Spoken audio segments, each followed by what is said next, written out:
Greetings. This is Grandmaster Amin Ra coming to you from Mombasa, Kenya once again.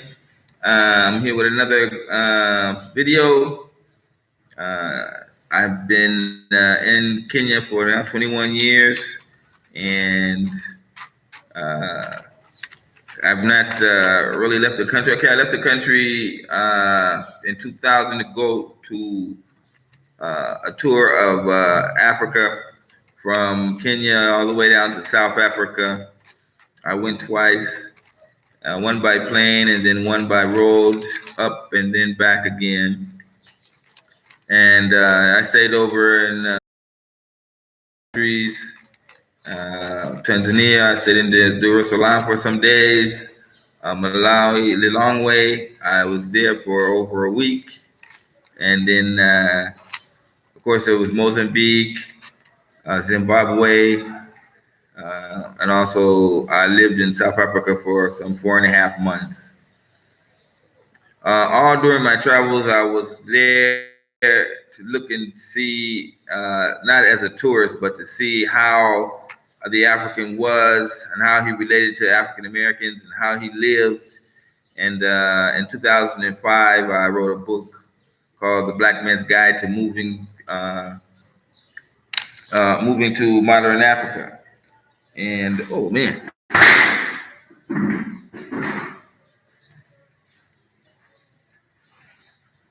talk about not being prepared. Okay, so I wrote a book called The Black Man's Guide to Moving to Modern Africa.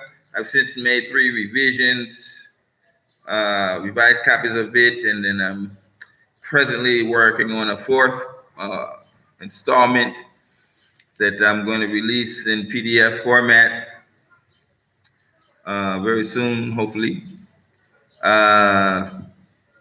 Today's topic is differences between Black Americans and Kenyans. Now, I think I'm uniquely qualified to make this assessment since I've been dealing with Kenyans since 1988.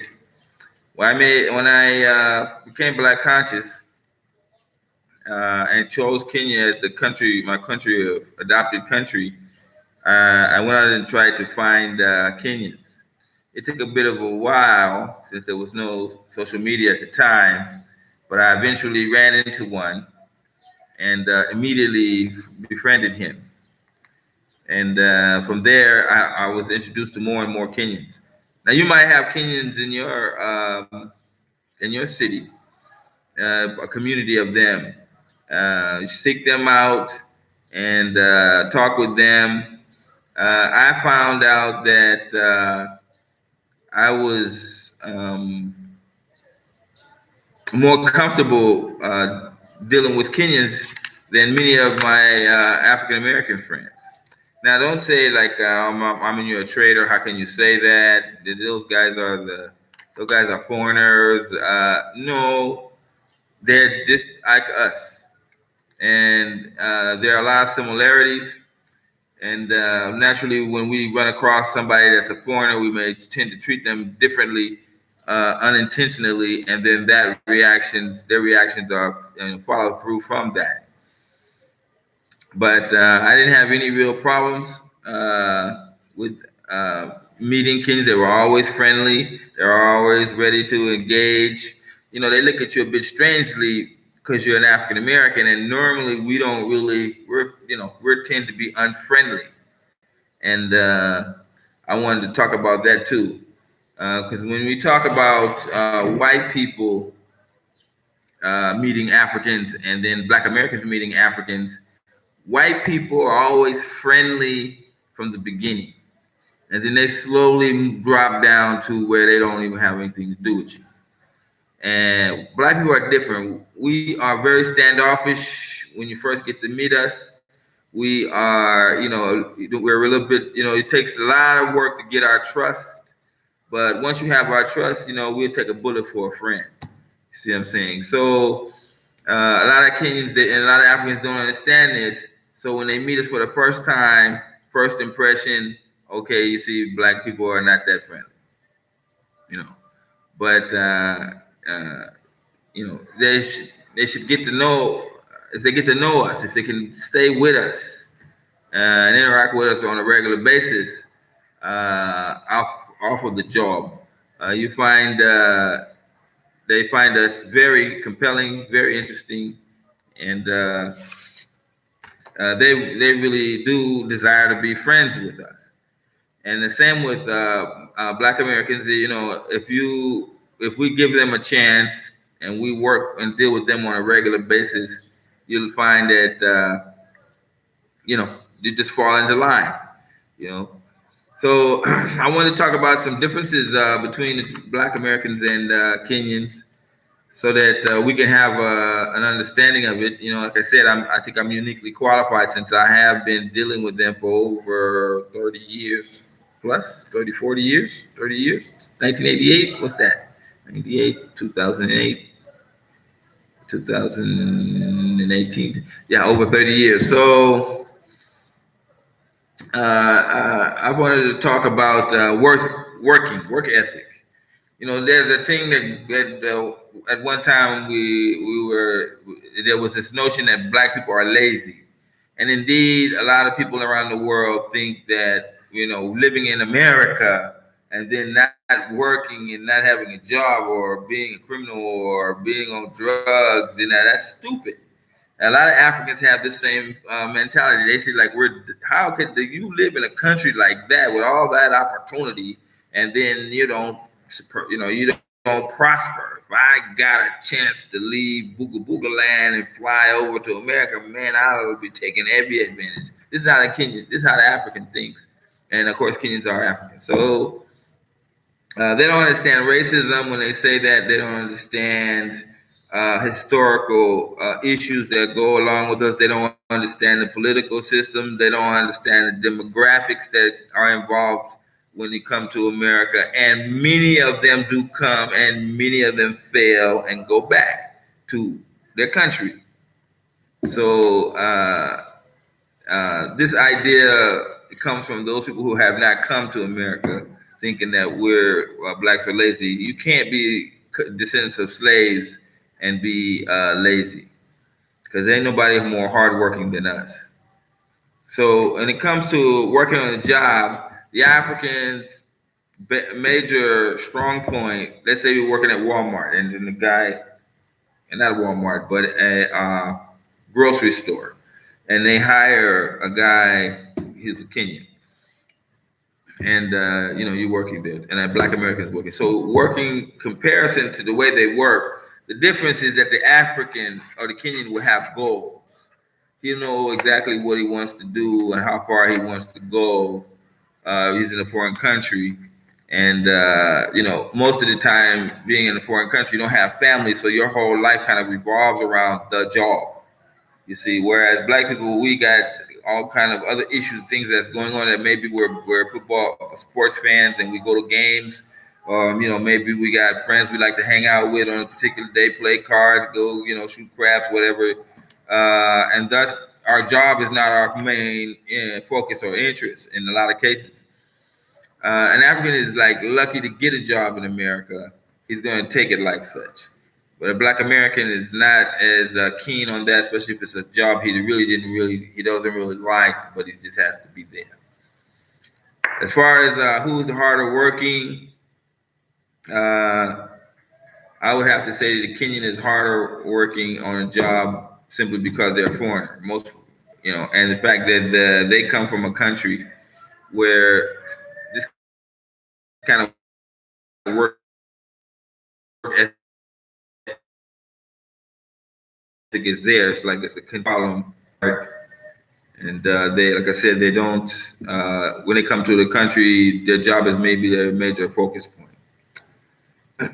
Okay, the other area is family. A Black American man, I'm going to talk about the man, and a Kenyan man. Now, I have seen Black American men and their families in the United States, and I've seen Kenyan men here in Kenya and how they relate with their families and children. First of all, the Black family in America, of course, is under attack. And the Black man back 20, 30 years ago was just starting to feel the effects of you can't you know get along with your woman, you separate. You get another woman, or you know you you're like a outsider uh, to your kids, because your woman is now taking care of the kids, and the man is not doing his thing, maybe working and whatever, and there's no real family cohesiveness, and there's no real attempt to put it back together in America. Let's go counsel. Let's go see if we've changed over the last 6 months and see if we can get back together. That's almost never really done in America, and so in solid relationships, solid family relationships. Now there are many that are, and brothers are they for family. They go to church. They sticklers. Yes, but that being the fact that 70% of how black households are headed by women, that's not the norm. Especially today, it's not the norm. Now, a Kenyan man in his family is king. He comes from a long line of kings. He's been raised to be the head of the family, and he takes that responsibility seriously. A lot of Kenyans men will go out and drink after work, but they do pay their bills. You see what I'm saying? They don't. They might get drunk, then they come home drunk, but that doesn't stop them from following through their responsibilities. You never really see guys that Kenyan men that are just asshole failures in the area of family. Now, one of the things that is different about the Kenyan man and his family is that he doesn't like to talk about family issues to his friends and like that. So for me, I really, I have to because I have Kenyan friends, I can visit their house and see them interact with their children and everything. The male Kenyan male is very loving towards his kids, basically, and he's very responsible when it comes to dealing with family. There's family times, there are family gatherings they have. There are family things that happen between family members. They're on it. They take care of that responsibility. It's not uncommon for a Kenyan to go to a Kenyan man's house and see his cousin living there on the floor or in the living room for a few months as he tries to get himself together. So in the area of family, there is this great support. It's not uncommon to find a Kenyan man paying for his cousin's school fees. You see what I'm saying? So this is almost a natural thing that goes on. If you make it, you ain't gonna be like, no, I'm made. My family is gonna be left behind. I gotta move to Beverly, Kenyon Hills to move away from my relatives. No, the relative ties remain even as they move up the economic ladder. Black men, on the other hand, like I said, because we're catching hell, anything can destroy our family. Loss of job, get caught up in the justice system, serious credit debt, foreclosure on our house. This can disrupt the family greatly, and this unstableness, all these different type of attacks to a brother can be of great hardship and strain on the family. So the black man in America, he's got a lot of things he's got to deal with in order to even to balance his family. Now, in a Kenyan family, traditional family, of course, the woman is going to take care of the kids. But today, the modern Kenyan, the woman is naturally, she's working also. And in some cases, she's making more money than the husband. And they have kids, and then they raise them like that. They're just getting involved in this thing where the woman is working. Now, my wife, she works. She has her own business. I support her in that business, and the income is greatly needed in our family. In Kenya, as well as most Africa, they have what they call. I was mentioning it the other day about they have what is called a house girl. So there's no need for preschool. There's need for babysitter. all that is, there's no like pre thing where the kid is not being really taken care of in a regular Kenyan household, because you have someone there to watch over the children, and everybody knows their job, and this works out really well. Black Americans, we don't have that. In some cases, the preschool costs more than our rent to take care of a baby for the woman to work. And when you really write out the economics of it, including transport back and forth to work, lunch, and everything like that, you find that you don't even make much. You're just like working to pay for the baby to be being taken care of at the preschool for half a day or a day. And this is a real struggle for the African American mom, especially if she's single. So they don't have that issue in Kenya. So you tend to have less stress on the family structure. It lasts longer. And Kenyans, of course, they have extended families like the hell. Like most Africans, they have extended families. So you got the father, the mother, the brother, the uncle. You see what I'm saying? And they all have children. Like this guy might have two brothers, and the brothers have children, and then the other brother has children, and then this guy takes his kid to a nice school, so the other brother feels like, okay, I had to take my kids to the nice school also, and so it becomes like that kind of light rivalry, but it keeps everybody moving and doing their best, working hard to keep their family units strong. As far as senior citizens are concerned, it's a big problem in the United States for like many of you guys are in your 30s and 40s now. You have to deal with your parents are getting old. What do you do with them? And it's a sad case when you see you can't even make enough money to take care of your own father or your own mother when they're starting to get sick and sickly. And we just kind of ride that day by day in the U.S. And it puts a strain on families, and it's unfortunate. So it also can cause breakup of family members, serious arguments between husband and wife when one of their parents are extremely sick and they need money and they have to pull from the family money, and it can be a big disaster.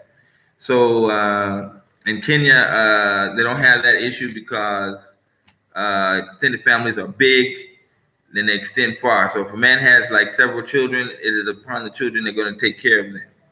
It's not like they're going to be stuck in an old folks' home. Somebody's house is going to have an extension room, and that's what grandpa is going to live out his days, and grandma.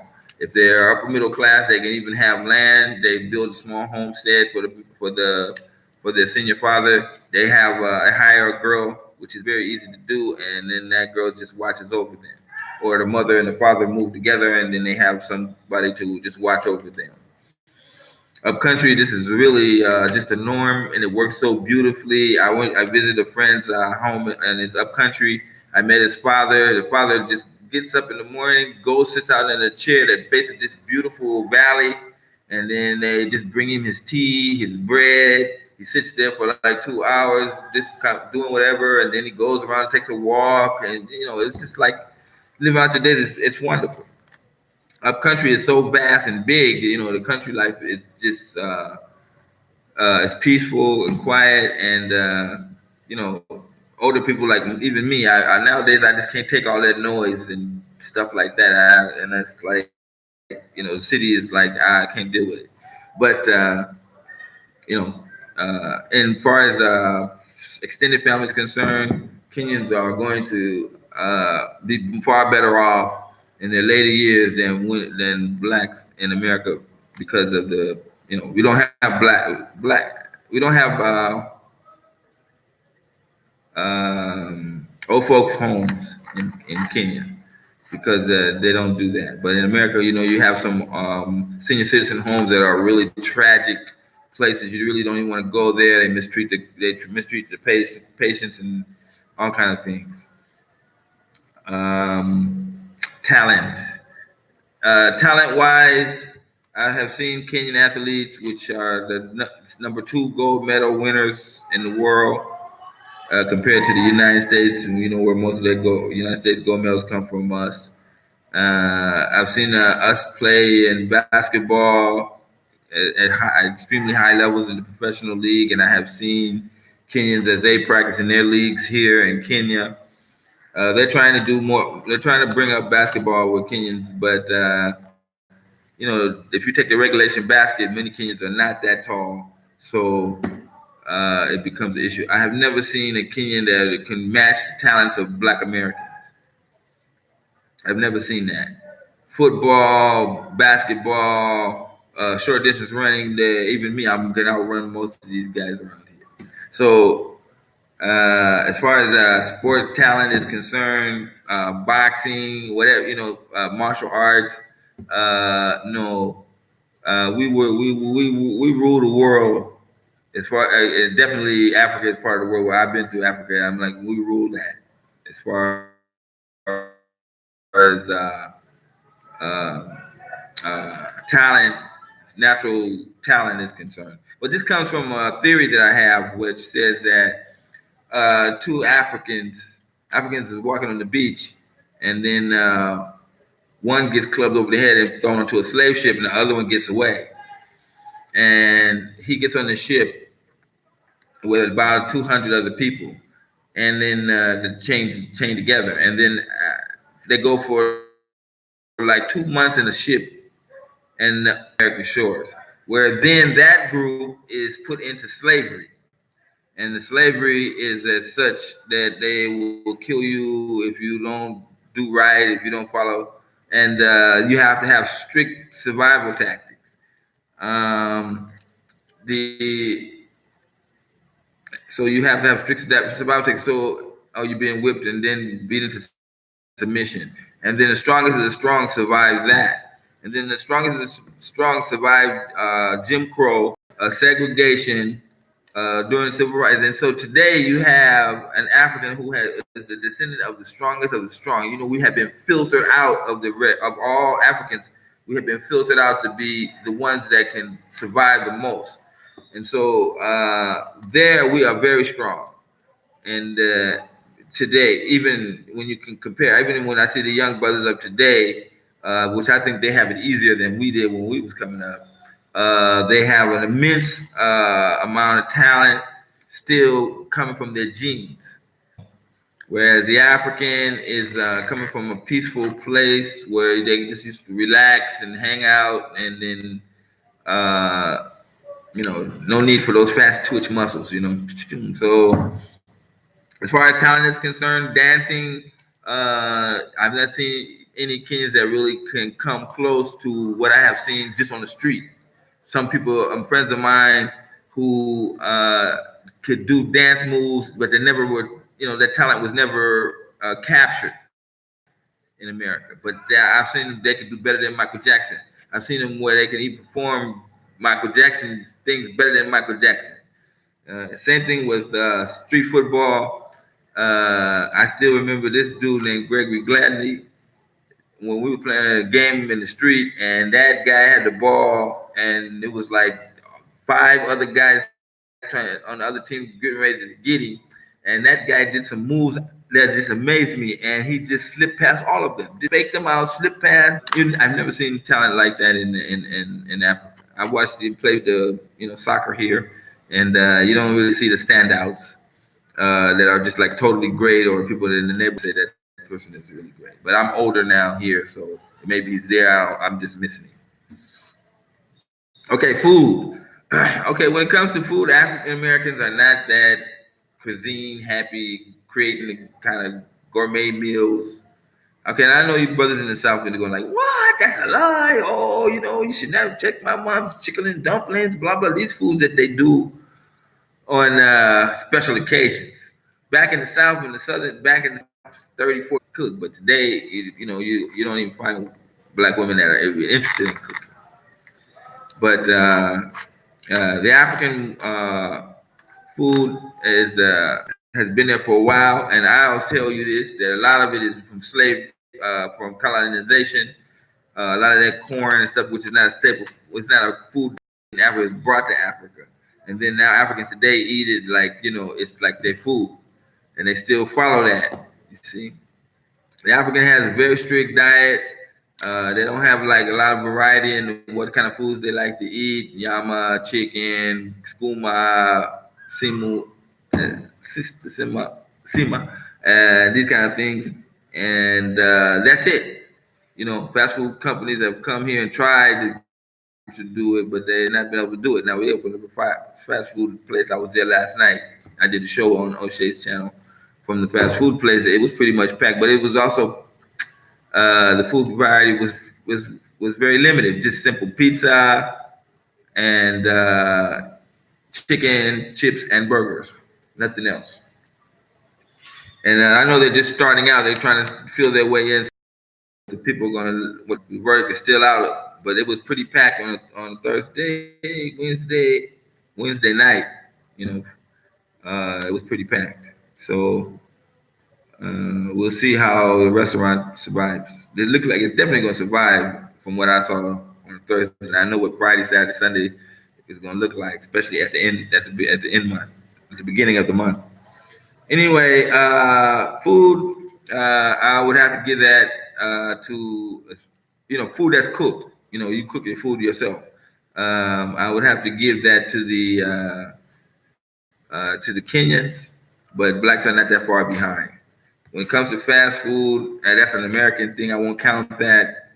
But as far as staple diet is concerned, when a Kenyan wants to do like palau, people have never really heard of palau, but if you get here, you do palau. That you can find somebody that knows how to do it right. Wow! And then dealing with all types of fish.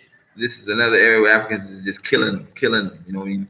It take a minute for you to get used to it, and then a lot of times a Black American come to Kenya, then they see like the food is being cooked outside, and you got to take time to get used to that because there's no Food and Drug Administration going to be checking them. But obviously, the venues where you buy food has been there since I got people selling food for 15 years. Same lady, you see what I'm saying? So she wouldn't be there that long if there was something wrong with her food. And they're pretty much clean when it comes to dealing with the food. I've never really had any serious problems with buying food from the vendors on the streets. And you know, although you go to fast food, you don't even question the food. But you see it being cooked outside, you think like maybe they got something wrong with the food, or they're using the oil from 5 days ago. No, they don't do that. Okay, music. Okay, here again, when I first came to Kenya, the music being played was Black American music. I mean, everywhere you go is Black American music. I talked to guys those days. They was like, man, let me show you. They were proud to show me that they knew about the Temptations and the Supremes and and the different groups of that day. Of course, Michael Jackson. And I was very happy about that. And I was wondering like where they get all this music. Do Black people know that the Africans is really digging their music, and their dance and their way of dress? I doubt that we thought about that or saw any kind of revenue in it. But I'm sure that people did take notice. But today, in fact, in the last generation, they seriously are away from soul music and rhythm and blues or black music as we know it. In my time, they have their own musicians now, and they have taken over the stage. They got their own kind of music that they listen to. They just was dealing with the next generation after the two generations ago. They just switched. So if I go to my son and say, "What's your favorite songs?" He's not going to talk about anything soul food, anything black music at all. He's going to all of it is Kenyan. I don't know how they switched it. They did it. You go to the Matatu, you see that the music is somehow mixed. They still put that in radio stations. They haven't got the message yet. They still play a lot of black music. Number one radio station still plays oldies, and I'm sure that's going to change as time moves on. People are saying, "Let me hear from the Kenyan stars." Congolese musicians are also popular in Kenya, like that. Now, in hip hop in the United States, in the music videos there, Kenyans are getting bits of them, but they don't really watch them for the music. They really watch them for the clothes they wear and the background, because these young people are like fascinated about what is America, and they see all these things in the video. They continue to watch it. I always have to caution my son that these people is actors. These people that's a movie scene. Like you see people walking in the street. Those are all actors. They're all extras. I had to explain to him that ain't the real America. So then I had to put up some homeless videos, videos of homeless people, trash, building in America, so that he can get the understanding that shit is just not the idea he's getting from these videos is not the real America. Make it rain. That shit that's ridiculous. Because you make it rain in America today, some club, you're gonna get big fights, and people gonna be snatching that money up before it hit the ground. Make it rain. So that thing is the way it is there in America. We, hip hop has gone through a lot of transitions and ownership of music and things like that. Michael Jackson tried to do his thing, and he talked about how these record labels were, taking all the revenue, and then the artists themselves were dying dirt poor. Well, when you have an artist somebody that created something great like what Prince created, and then something like this happens where they don't give him his due, then it affects his ability to be creative and come out with new music. And so, because of all this infighting and stagnation in the groups, and with Tupac and Boogie and the wars and all that, they had some brilliant music back then. But then the fighting and the infighting and in the corporate deals in the record industry stifled a lot of the great music that could have come out, because the guys come out with a lot of hits, but they're not like mega hits like what Michael Jackson was doing back in the day and what Prince was doing back in the day when they were young. So Kenyan artists, they don't have these kind of hindrances. They don't have that kind of hindrance, and they're coming up with some really great songs. I mean, I watched some of their videos too. They kind of still mimic the U.S. Video type of format, but the music is really, I have to say, the music is really good, some of it, and it's going to probably get better because as their talents get, as their talents get more mature. Okay, so see, there's some of the differences that we have in Black Americans and Kenyans. If you have something you want to add to that, put that in the comment section. And where's my paper? I came here unprepared. Oh, wait. Here it is. All right, so if you like these videos and you want to continue with them, okay, this is, we don't have super chat. We only have Africans. This is our African way of doing African super chat. I was on O'Shea's channel show yesterday, and somebody super chatted $50, and he was so happy, saying if you send $5, or even $3, or even $10, the money will go a lot further here. And of course, I'm doing these shows and putting the money back into the African businesses that we're doing here, and you'll see that value. So if you are talking about coming to Africa and you find these videos helpful, you just go to westernunion.com. They have an app also you can get, and then go to mobile wallet, click M-Pesa. This is the phone number, and this is the name of the account. Make sure you spell it correctly, because they have a stickler about that. And I know that's a funny name for some people. A war one morning. So that's my wife. So I'm gonna end this video today, a little bit short today, and hopefully we'll do another one tomorrow. I got a great show that I'm still trying to develop with the border guy. I know I keep mentioning that, but he's working and I'm working, and it's really hard for us to get together where we can meet. So we hopefully this Sunday we'll be able to make it. Also, I'll be going to Nairobi again soon, and we're going to be trying to put together a great celebration for the 20th anniversary of Kempo in Kenya. and I got to do a lot of meetings with the brothers out there, and hopefully we'll be able to make that happen. But for me, I'm going to sign off now. This is Grandmaster Amin Ra, coming to you from Mombasa, Kenya, where I spent 21 years of my life in the country dealing with the life in Kenya, and also 10, yeah, 8, 9 years in the United States dealing with Kenyans.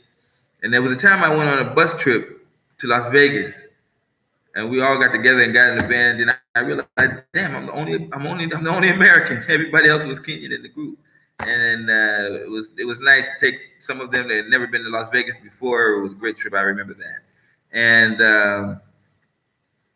uh, you know, all we have to do is just meet them and interact with them. You know what I'm saying? You'll find you have a lot more in common than you think. And I'm hoping that this video will help you try to get understanding of them. When you approach Kenyans in America, they already have probably been had a negative experience with black people. So you gotta remember to say that try to remember that and ease into it, ease into the talks with them. So and that's not Kenyans. That's also Nigerians. That's also Vietnamese. That's also all foreigners in America. They may have a bad experience. So if they kind of stand off a bit on the defensive side, don't take it personally. You know what I'm saying? Just continue to deal with them, and they'll warm up to it. Now, that's not something that like a lot of blacks are accustomed to doing. But if you're going to move to Africa, this is a good time to start trying to practice associating yourself with the people that you're going to be living with in that country. So I hope you do the right thing, and also don't forget about me. Looking forward to somebody chatting. Someone there saying, "Amin, we support you." Here's some African super chat, and boom, we can continue going on with this channel. Okay, so I got a question here. I've been seeing it. Speaker Nancy Pelosi and all the black cause are in Ghana as we speak. Oh, Pelosi's in Ghana. Listen, the Ghana issue, I'm telling you, the United States run Ghana. The CIA is in Ghana. They were there to help push out the president. You see, Ghana is an English-speaking country surrounded by French countries. So if you give Ghana to the French, then the whole west side of Africa was French control. So long ago, America planted themselves and said, okay, this country is ours, and that's what they did.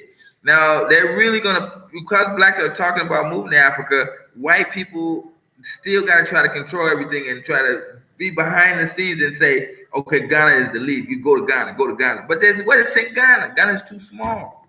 I've done video after video on this issue. There's no business opportunity for black Americans except maybe selling fruit. Okay? Swahili is not spoken in Ghana. There's another group that did all this studying Swahili in preparation to go to Africa. They went to Ghana and they was like, we don't do Swahili here. You see? So they got like 4 million people that speak that African language in Ghana, only in Ghana. So you learn that you just got that, what you dealing with the people in Ghana. But when you learn Swahili, you're talking 400 million. And that goes all the way from Kenya, Tanzania, DRC Congo, where 30% of the population is speaking Swahili, and they're talking about making it a national language in schools. Uganda, Rwanda, so all Swahili. So people are talking about East Africa like they want to get you there, but remember they got to see it at headquarters in Ghana. So I don't understand why blacks won't go there, and then you try to start businesses and it can't work. Ghana got a very nice car. They're building their own car there, but the car can't sell because people who gonna buy it? The French ain't gonna buy the car. See, so they can't export it out through the French countries. So this I'm saying, be careful. I did a video with O'Shea, and I was talking about the deception of that they put on us. And if we're talking about leaving in any type of numbers, that's the white man's greatest fear. And if he can't stop you, he's gonna try to control where you go. Kenya is a free country for blacks, and it's an independent country as it shows. They tried to get the president, and they couldn't do it. They tried to put him under the Hague, and he beat that. He's in Kenya. The president is very outspoken about the independence of Kenya, and they're all very black conscious. They're very pro-black in Kenya, where you don't see it. But let me tell you, you live here, you'll see that the government is very independent, and they don't go run around dealing with outsiders. Imagine Kenya is only one African country that kicked the American ambassador out of the country after they did WikiLeaks. They told him, "You got 2 weeks to go," and they were serious. So I'll do a video again on that so that I don't hurt people's feelings. I'll try to be very tactful, but please investigate more than one country before you come to Africa. Okay? So I was Malawi. Malawi is like Ghana, and Kenya got mega cities now. They're building mega cities in Kenya. You know what I'm saying? So it's an easier transition for African Americans to come where it's big city life. You know what I'm saying? And you can go meet somebody, and they got a business. You can get involved in that business. So that's what I want to say about that now. And if see, that's very powerful information I'm giving you. You know what I'm saying? So a lot of times I'm giving information people don't like. Oh, how can they say that about my home Ghana? Blah blah blah. Debate me. I'm ready. If you're going to come to Africa, Ghana is not the best choice for your first visit. That's me. That's I'm in right. And talk to me in the comments. Do I speak Kiswahili? The guy wrote Ki Swahili. I can survive in Swahili. I can eat, I can go walk around, I can talk to people. You know, I can survive. When I say go eat, I mean like I can go out to the street and order my food in Swahili. My kids speak Swahili. Yes, that's a lot better than me. My conversational Swahili is very poor because most people, when they meet me, they want to practice their English with me. So they like Swahili is like pushed to the side. They don't talk Swahili to him. He don't speak English, and I'd be like, no, that's not the case. I can speak Swahili, and I surely can understand it better than I can speak it. All right. So thanks for the comment. Until we meet again, this is Amirasa and peace.